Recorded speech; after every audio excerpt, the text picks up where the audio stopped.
Matthew, thank you so much for joining us today. Great to be back, Elijah. Always a pleasure. Well, it's great to have you. I did want to discuss the debt ceiling because that's really coming to a head right now. It seems like they're going to vote on a proposal here. Your perspective on what we've seen heading up to this proposal, and it seems like maybe some confidence has been shaken in the U.S. fiscal situation. Yeah. No, I mean, it's important. Yeah, it's certainly an important question. I think the end is inevitable. America is not going to default on its U.S. treasuries, although technically when you're giving a negative returning bond, that is technically a default, but we've been used to that for years. So I think it's important to keep the larger context in mind. Since World War II, the U.S. between World War II and 1995, when we had that first real debt ceiling showdown between Gingrich and I think it was Clinton, we raised the debt ceiling 82 times. In 1995, it really became political. That was when it started to become the headline. And keep in mind that in 1995, U.S. debt, public debt, was $5 trillion, and the debt to GDP ratio was 65%. Fast forward to today, it's over 31 trillion, and the debt to GDP ratio is over 120%. But even in 1995, when Gingrich and Clinton were going at it, that was already a very politicized event. I think the next big crisis was in 2011, and that was when Obama and Boehner were going at it. And then finally, we have 2023 with McCarthy and Biden. But again, it's important to keep in mind that, when you look at where we started this in 95 with a $5 trillion government debt or public debt, and where we are today at over 31 trillion, it just shows that red or blue, left or right, Republicans and Democrats in the U.S., as I would say, are two stirrups to the same saddle, to use an equestrian term. I mean, as different as they are, what they have in common is an inability to really, truly do what any family would do when they're over their skis in debt: curtail spending, change their lifestyle, cancel a few vacations, and stop pandering to lobbying groups or other things to stay elected and to spend like drunken sailors. What McCarthy has basically kind of agreed to, and we'll see if it actually happens, really is a $4 trillion expansion of the deficit or the debt, with a 2023 spending cap, but it's basically 2 years at this level of spending, which is effectively under $4 trillion. And already the Republicans on the side are screaming, with a Republican like McCarthy, who needs Democrats, because he's basically doing what Biden wanted. There's really no cuts in the proposal. And I haven't got into the weeds of it, and we'll have to see. But what I think listeners can take away from this, whether it's $4 trillion or $4.5 trillion or $3.6 trillion, it proves that both left and right ultimately will get their Andy Warhol 15 minutes of fame to show the world how strong they are and how convinced they are about a strong budget and a reasonable budget. But all this proves, from World War II to 1995 to 2023, is that left and right politicians cannot seem to control their spending like normal Americans have to do every day. And so it's really more of a symptom. There are certainly members in both parties, and especially on the Republican side, that recognize this debt has to be controlled realistically. But the bottom line is the U.S. cannot afford, and the world cannot afford, for the U.S. Treasury to go into default. The banking system, the derivatives markets, international trade would just be a disaster. So something will happen. The idea that Biden can use the 14th Amendment at some emergency level is specious. Even as a lawyer, I know that's a reach that no court would probably accept. But again, it's a lot of political grandstanding right now to, in my opinion, get to the inevitable. They'll reach some compromise, and that compromise won't be much of a compromise because they'll have no choice but to raise this debt ceiling, which is hardly a ceiling made of anything more than paper mache. They're over their skis in debt. They're going to keep monetizing that debt. They're going to keep deficit spending until something breaks again and again and again. Enough things have already broken, but to me, the more things change, the more they stay the same. Now, you wrote in your recent article that this debt situation is only going to make inflation worse. It seems like, the Fed is trying to raise rates and tamp down on inflation, which we're seeing a little bit, at least if you look at the official numbers. But this whole debt situation, if the government just keeps spending, that's just going to make inflation worse. Look, there's no easy way around it. There's a great quote by Larry Lepard. You can't taper into a Ponzi scheme when you're printing and printing to monetize your debt. In the past, the U.S., whenever there was a problem, a military problem, a social problem, a market problem, a budget problem, they could throw money at it, make it go away. And they could throw money that's mouse-licked at the Eccles building. When you have inflation, you can't throw money at an inflation problem without making it worse. And there's no way around that. In the meantime, by expanding their deficits and by going deeper into debt, they're basically keeping output costs and demand at an artificial high, which actually increases prices, everyday retail prices and manufacturing prices. So, and even labor prices are going to have to match that despite labor woes. The irony is by keeping this economy on a debt respirator, by expanding the deficits, you actually put more tailwinds to the inflation. And Luke Groman did a brilliant report on this. I think Luke Groman's probably one of he really spends the time day after day after day looking into the weeds and then explaining those weeds very, very competently and simply to the rest of the world. But I can't take credit for that analysis, but I totally agree with it. And again, the inflation trap we're in right now, I think we're basically 5% CPI, which is significantly less than 9% last June. So you can say that this austerity or this tightening light, letting bonds go to maturity, reducing the balance sheet by 2%, raising rates to 5.25%, has had a deflationary, disinflationary effect. There's a couple of things I'd say to that. First, you have to always keep in mind this isn't conspiracy theory. The official CPI number is probably underreported by at least 50%. So we still have sticky inflation. There's another I've got to give kudos to Mark Valek and Ronnie Sturfler, our advisor at Matterhorn, just came out with the Gold Trust Report, the 2023 version, which is fantastic. There's a large section in there about inflation, including an interview with Zoltan Pozner, which is really quite impressive. And as Zoltan said, the chance of getting to target 2% inflation is like a snowball's chances in hell. It's just not going to happen. And I think the pressures on inflation are evident everywhere. For one thing, we've chronically underinvested in resources and we've not managed labor. So labor and wages are going to increase as costs in natural resources are going to rise in the U.S. in production. So we still have these inflationary tailwinds. We have no choice, in my opinion, at the end of the day, but to print more money as well, which is inherently inflationary because we have to monetize the U.S. Treasury to keep yields from spiking too high. But it shows that the Fed is really in a corner. I think even Warren Musler said that it's chasing its own tail. There is, when you have inflation, an inflation premium. No one will buy your IOUs or US Treasuries if they're not beating or matching inflation. They're just not attractive. And so you have to have a higher interest rate to keep that US Treasury appealing. And as we saw last year, there was a massive dumping by foreign central banks of US Treasuries and a massive buying by foreign central banks of physical gold. And so since Uncle Sam lives off its IOUs, that dumping of Treasuries is very dangerous. So they're caught in this total trap. They need to keep rates somewhat high, not just to fight inflation, but to make their Treasuries attractive. But if they raise rates to keep their treasuries attractive, the U.S. is also responsible for paying interest on those treasuries and on those obligations. So they're in a trap of trying to keep this premium, this inflation premium, keeping the treasury attractive. At the same time, Uncle Sam can't even afford his own debt levels. And so, in my opinion, at some point, the only buyer of those treasuries, if it's not foreign central banks, and there has been an uptick in household purchases of U.S. treasuries, and household purchases of U.S. treasuries include hedge funds. And you could argue that the U.S., like Japan, is buying its own debt and that will cover the gap, but it's actually not covering the gap. And frankly, most hedge funds are buying U.S. treasuries, even knowing that they're taking a loss, because in a sense, it's a cash equivalent, and they'd rather lose 1% to inflation so that they can buy when these markets go upside down. And so I think, the Fed is really in a corner. The only way to really fight this inflation, I believe, is through engineered recession. And the idea that they can manage that in a softish-like landing and control that, I think, is beyond the pale of honest at this point. You're seeing so many stressors in the middle class, and you're seeing so many indicators of recession, whether it's the PMI index, whether it's the Conference Board of Leading Indicators, it's gone negative. For the last 60 years, every time that goes negative, that's a recession. You've got contracting credit.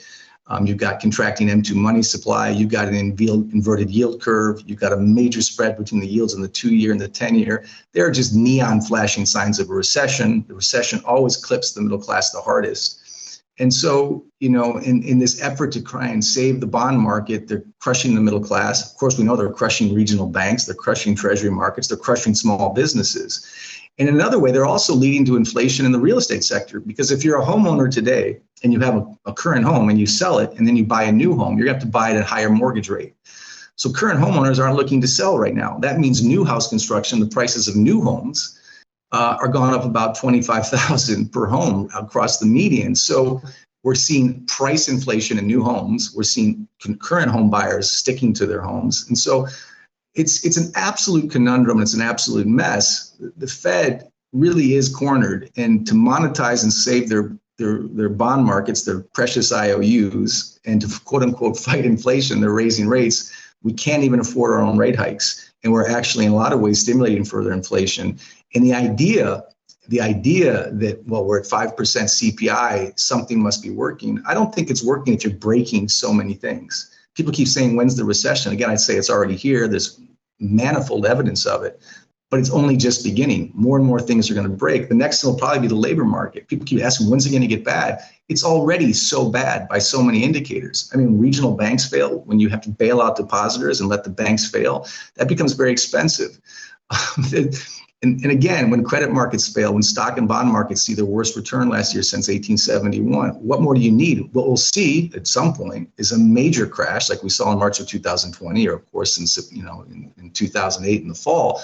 And when that happens, the Fed will do what it always does. It will reverse course, start reducing rates, start creating more liquid synthetic cash, liquidity, QE, and that will be inflationary as well. But the only way to truly be disinflationary or deflationary is a recession. And we're going to have the mother of all recessions, in my opinion, based on the indicators we're looking at. And of course, that hurts the middle class the most. And so, that's why we're really seeing a trapped central bank with a lot of platitudes replacing really bad math. And we're actually, in many ways, encouraging inflation with our own policies to fight inflation. Of course, my thesis has always been that the Fed wants to have his cake and eat it too. They really do need inflation. They need negative real rates to inflate away debt, but politically they can't be arguing for inflation. So they'll underreport or misreport inflation, and that way they have their cake and eat it too. The problem is they still have the arrogance to believe that they can stovepipe and control this inflation problem, or this, by managing with interest rates. What they're not seeing is the ripple effects and the collateral damage from, again, small businesses, real estate, bond markets, banks, the whole mess. And again, these trends are only just beginning. They're not in our rear view mirror. So I'd say it's already a failed policy, and we haven't even seen the worst of it yet. Can you expand on how a lot of this war on inflation is actually backfiring? You mentioned, for example, in real estate, how actually rising interest rates in this situation can cause further inflation there, ironically. But it seems like, when Paul Volcker raised interest rates, that tamped down on inflation. So how is today different than what we saw in the 80s? Well, the main reason it's so different is America, not just at the public level. Government debt in the 80s was under $1 trillion. It wasn't over 31 trillion. And so Volcker had far more range to raise rates without destroying everything. Although there was a recession after the rate hikes, it just wasn't a prolonged and sticky and painful and miserable one like the one we're heading into. And just like as the U.S. government debt wasn't as high, neither was corporate or household debt. Because again, when you combine corporate, household, and public debt in the U.S., we're over 94, 95 trillion in combined debt. So these rate hikes at that debt level are far, far more painful. And look, inflation and rising rates, like I said, kills a lot of things. It certainly kills tech stocks. It kills the tech sector. You look at the ARK ETF. I can't even. It's ridiculous. It's kryptonite for bonds as well. We saw that across the whole level of bonds, not just treasuries. We saw it in investment grade to junk. It also leads to credit contraction, which is incredibly recessionary. So, again, it is not the era of Volcker. I think I read in Ronnie's report comparing. What was it? He said comparing Powell to Volcker is like comparing Carrot Top to Brad Pitt or something like that. It's just a joke, or Danny DeVito to Brad Pitt. They're totally different eras, totally different debt backgrounds, and totally different weaknesses. And again, it's just an example. When you're artificially stimulating a market through deficit spending, you're still allowing price demand to go up. So that's actually a tailwind for inflation. And in the case of new housing, which is a major part of our economy in the real estate sector and the real estate kind of markets, when new housing costs are spiking, because they can demand higher rates and higher prices because there's a less of an inventory in current or existing homes. There's just simply less supply of inventory, so that pushes the price up, and that's a major part of an American citizen's expense. It's their car, it's their house, it's their education, it's their food. So again, we're not going to see 2% inflation target hit without a scorched earth policy. I think I wrote in my last article that using rising rates at this speed, at this late in the game, at this speed, at this depth, to solve an inflation problem is like trying to get rid of a mouse in your kitchen by putting, dynamite in the sink. It's far too much, too fast, too late. And we're breaking so many things. And as I said in prior interviews, it wasn't just these things in the US markets, at the middle class level, the retail level, the small business level, the real estate level. It was at the even affected global markets, like the gilt response in last October. We saw the US Treasury response in March 2020, and then we saw bank failures in March of 2023. So many things are breaking because of Powell's hawkish policy. And again, the big question now, and it was the kind of the theme of the In Gold We Trust report that came out just a few days ago. It's called the showdown. Is the Fed bluffing, or are they going to continue to raise rates to fight inflation and to put this premium on inflation? And I think the argument Ronnie and others are making is at some point, as the markets predict, as the Eurodollar futures market predicts, as the oil futures market predicts, as the equity markets predict, there's going to be a market collapse of some major form in 2023, which will force the Fed to reduce rates and start printing money to support the bond market, to keep bonds from falling too far in price because there's so little demand and yields spike, and that's destructive. But there are others like Poser who think, don't hold your breath. Rates can go higher for longer. You've got Bullard and Neil Kashkari saying that. They're seeing things in a stovepipe, though. These Fed officials and these pundits, they're seeing it. We've got to fix inflation, but it's like the dynamite to kill a mouse. You're going to break the sink, the washer and dryer, the door, the hallway, the roof, and the ceiling too.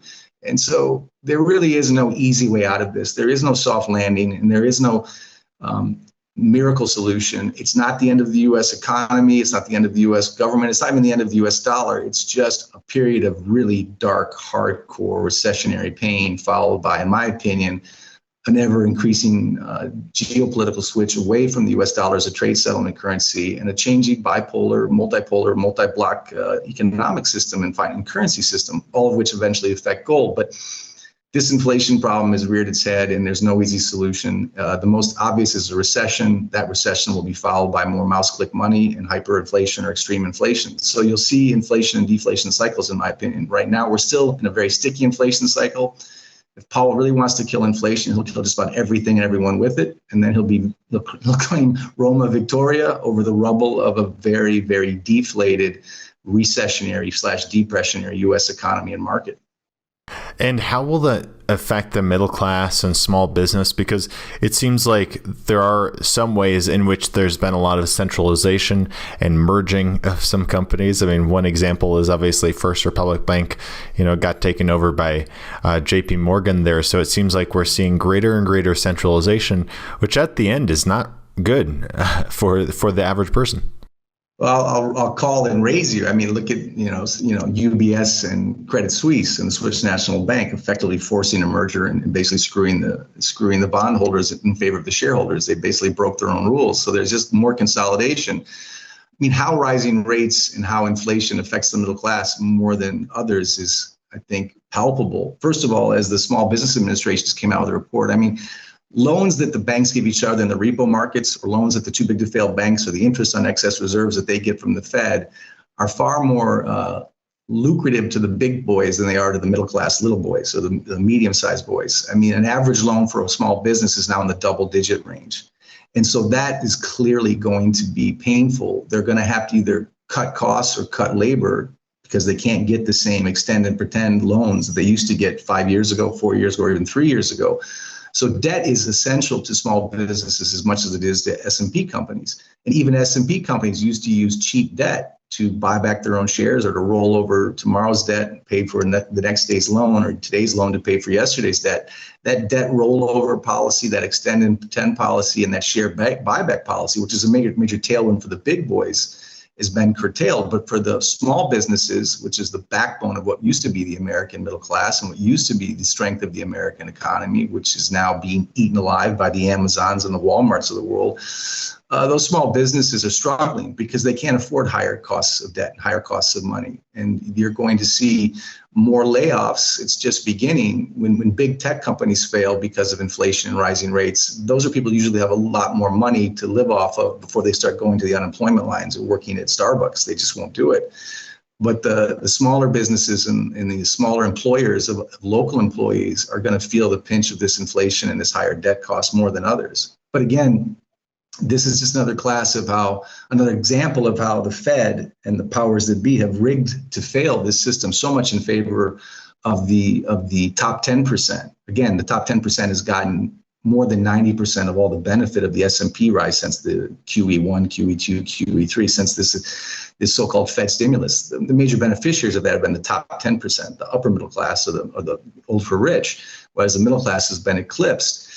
And, in addition to that, now the cost of debt's going to be harder. You're going to see more and more small businesses fail and more consolidation by the bigger boys, even up the smaller ones. It's just a classic trend of how the middle class has been completely left behind by the so-called Fed, which Bernanke and Powell and others have said doesn't affect social unrest or affect social situations. It has a direct effect on wealth inequality, class consciousness, social unrest. That's part of the reason we see so much splintered and identity politics today. It's ultimately financial. It's not just social or identity politics on race or color or left or right. It's broke and not broke, and those who have and those who don't have, and that creates problems. As we talked about before this, though, I think one of the most important things about the middle class and the way inflation and currency debasement and rising debt costs have really affected the U.S. in such a grotesque way, and especially the U.S. middle class, compared to China. What just happened in the last weeks have not made the U.S. headlines at all.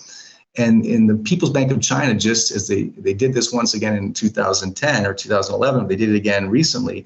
They're allowing the regional banks or the banks in China and people that have accounts in China to make direct purchases of physical gold or to buy gold in a 1-to-1 ratio. So they can now go to their checking account and make small allocations to gold.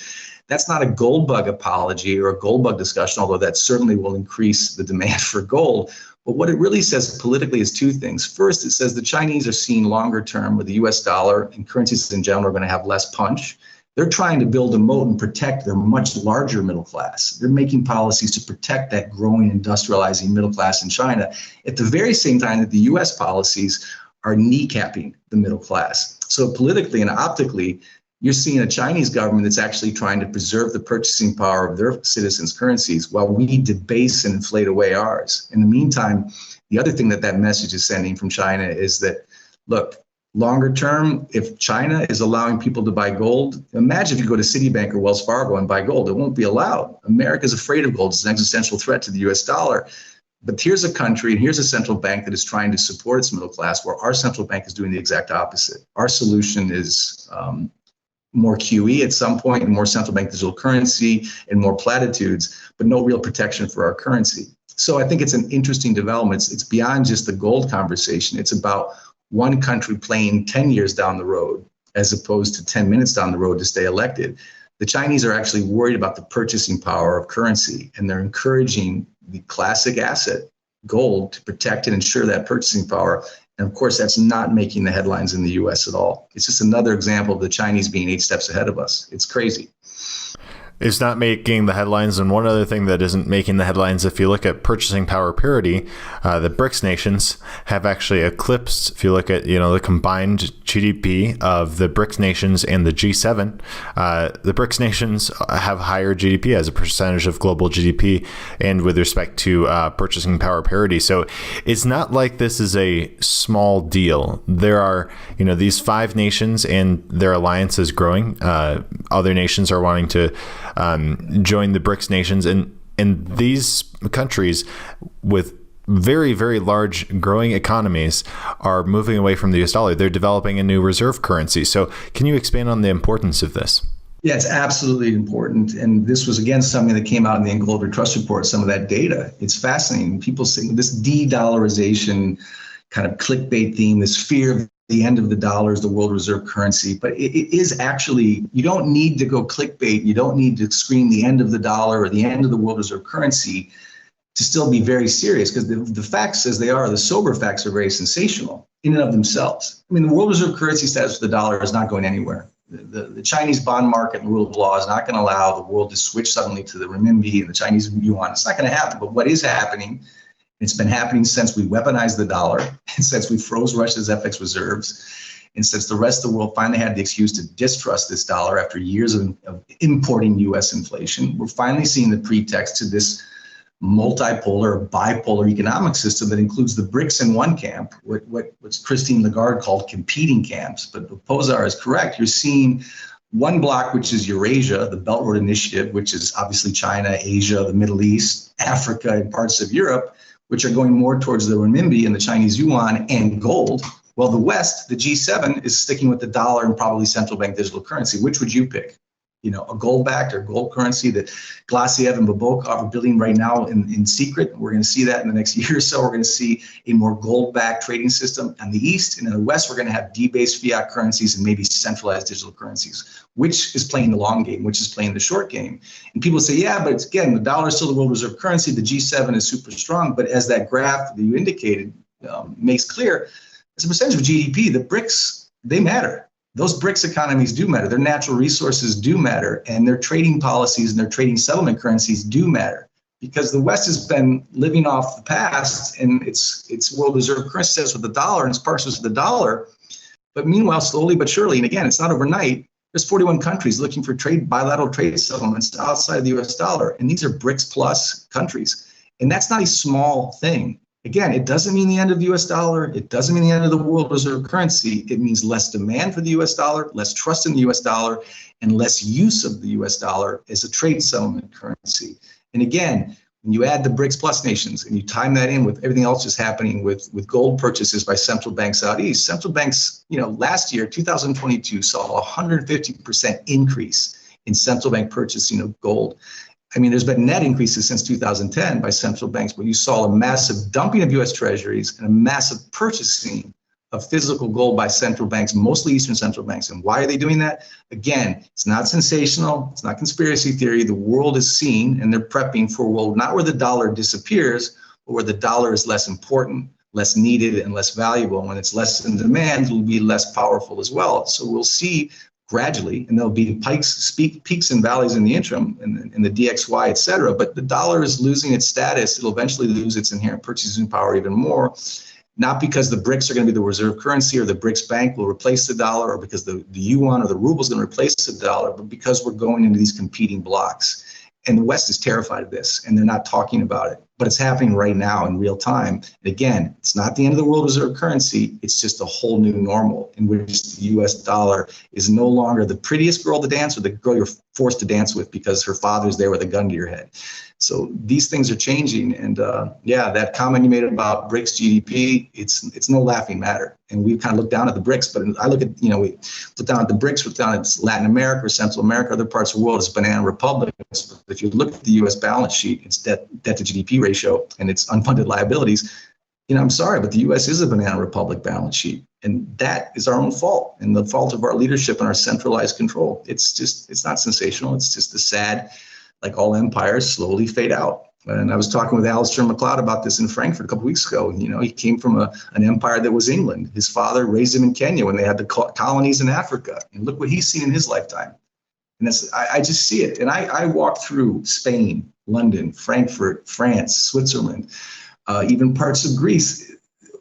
The world is changing. Whether you're talking to a cab driver, an expert, a high net worth, or a single parent, the world is changing. The interest in the dollar is changing. The pain of inflation is changing. The West is changing. It's not the end of the West, but it's palpable. It's definitely changing. And the data supports it. The headlines and the pundits don't want to talk about it, at least the pundits that work for the Bureau of Labor Statistics or the Democrat or Republican Party or whatever mouthpieces in charge of a corporate-owned media. Again, you have to go to alternative media to sift through the good, the bad, and the ugly to find just straight, factual data.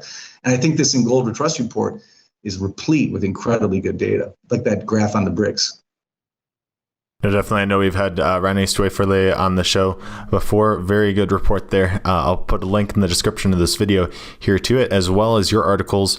Quick question before we let you go. This current state of the gold market, I know we're seeing a bit of a pullback here, but as you mentioned, it's important to look at the long term, 10 years down the road. Where do you see things heading? Look, it's no longer just the gold bugs. Look, whether it's Paul Tudor Jones or Druckenmüller or Ray Dalio or Jim Rickards, obviously, or Egon von Greyerz or myself or Ronnie Sturfula. But look, it's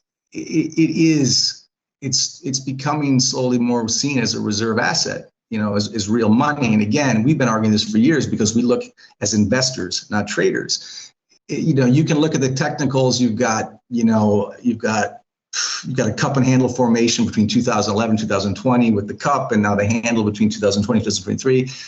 On the technical side, it's screaming a long-term trend north for gold, but I look at it just more simple, stupid. Again, as an investor, I don't care about gold price when it reached its all-time high a couple of weeks ago or when it dips down under 1940 today. I don't look at it. I just see the longer-term trend. I see central banks purchasing gold. I see China opening up retail accounts in their banks for gold. I see Eastern nations stacking gold. I see Western central banks stacking gold. Not because gold is going to be the new reserve currency or because the US dollar will be gold backed, but because each individual institution and in some cases trading partners are going to become their own central banks. They're going to back their own currency, whatever that is, with some gold because they see the long-term trend. Again, since 1971, every major currency has lost greater than 98% of its purchasing power when measured against a gram of gold. You can't say that enough. You can't repeat it enough. It's not a gold bug excuse. It's just an empirical fact. Yes, gold rises and falls in the interim, and you see super steep hikes and then major falls, but it always stays above 1100, especially since the Chinese opened gold to the retail clients back in 2010. Gold has never fallen before that price floor.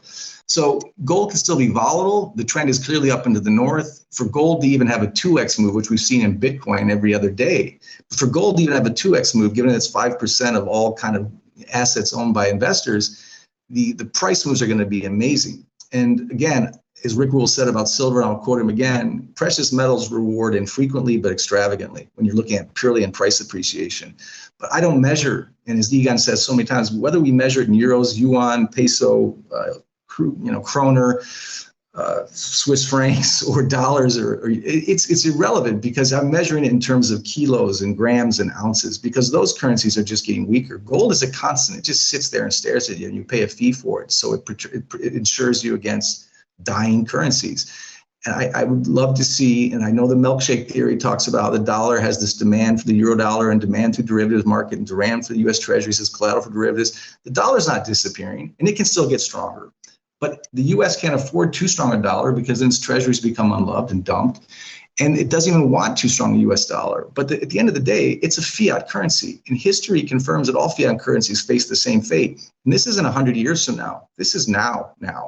And yes, if the S&P tanks like it did in March 2020 or in 2008, gold can be sympathetic with falling markets for a short period, but it always has new highs after that. So if you're an investor, you look at gold very differently. If you're a trader, look at your Keltner bands, your Bollinger bands, look at your stop loss signals. But if you're an investor, I don't think I looked at the price of gold really in any kind of nervous way for years. None of our clients really do either. We've got clients from 80 countries. I talk to a lot of clients. The one conversation I don't have is where's the gold price going to be next week? It's interesting. I mean, we have high minimums. We have very sophisticated investors, but they don't look at the daily price of gold. All they have to do is look at the purchasing power of whatever currency they're coming at us with. They know it's getting weaker. And so it's a fair question. Many are looking at least new highs this year, sustainable new highs. Much will depend on unknown and known events that can still happen. But the trend to me, and not as a gold bug, but as a history follower, a cycle follower, and a bond market follower, the trend to me is up and to the right, longer term and consistently. And again, to me as an investor, I'm just an insurance salesman. I'm selling insurance for currencies. And I'm a landlord. I put that gold in the ground somewhere and charge a fee for it. I'm a landlord with an insurance policy. And yes, it's important to understand why you have that insurance and why you chose that particular apartment to lease, so to speak, to hold your gold. That's very sophisticated stuff, but keep it simple, stupid. Currencies are dying. Precious metals have been around for more than 5,000 years, They've been around for 50,000 years to preserve and to act as real money. So I don't think it's going to be any different now. I don't think cryptos, and I respect a lot of the crypto arguments, but central banks aren't buying cryptos. The problem with cryptos is their exchanges, whether it's FTX, which is an obvious joke, or whether it's Genesis or Binance. As Jim Rickard said, they're like computer chips. Where are you going to cash out? What exchange are you going to use? How are they going to be as a minimum exchange? Again, I don't want to see crypto suffer. I don't want to see crypto investors suffer, and I hope they do well. And I've known many crypto multimillionaires who bought gold with their crypto cash. But despite these Cinderella stories, there have been more losers than winners in crypto. And like a casino, as Rickard says, the house always wins. I don't think cryptos are going to be the solution to insuring against declining purchasing power. I think the argument behind cryptos is admirable, alternative currencies. I think a lot of people I know who buy cryptos that weren't thinking of macroeconomics, they were seeing a great speculation trade and making a lot of money. And that's fine. And I hope I'm wrong. I don't need to make fun of cryptos to support gold, but I see a lot of risk in cryptos. I see a massive standard deviation. I don't see consolidation in it. I don't see other countries really, I certainly don't see central banks purchase it. And frankly, because cryptos are so smart, and because blockchain is so smart, and because it is such a threat to the US dollar, I think whether central bank digital currency becomes a norm or not, one of the major targets from the government is to go after coins like Bitcoin. Fairly or unfairly, they're a threat to these dark forces out of DC and these new central bank policies. So I think it's a noble idea. I think it's fantastic technology, and I hope I'm wrong. I'm less worried about gold, that's for sure. All right. Well, Matthew, we really appreciate your time today. If our viewers are interested in learning more, they can go to the description of this video, or they can follow your work at goldswitzerland.com, I believe. Can you tell us a bit about that? Yeah, goldswitzerland.com is the URL. It's Matterhorn Asset Management. We're based in Zurich. Egon and I have a book called Gold Matters. It talks a lot about this. But right now, I think if I could recommend something you can download today is check out that In Gold We Trust report that Ronnie Sturfel and Mark Valek put together. It's a fantastic piece. It's a book. It's a bigger book than our book. But it's data sensitive, data heavy, but a lot of funny quotes in there and some great interviews and really, really simplified insights that I think anyone, whether you're high net worth, retail, whether you're institutional or private, it makes a really strong case, not just for gold, but it looks at the commodity markets, it looks at the risk asset markets, it looks at geopolitics in a very sober, I think very objective way. So this gold bug thing can start to disappear. We can just start looking at things with common sense. Fantastic. Matthew, once again, thank you so much for your time, and God bless. Thank you, Elijah.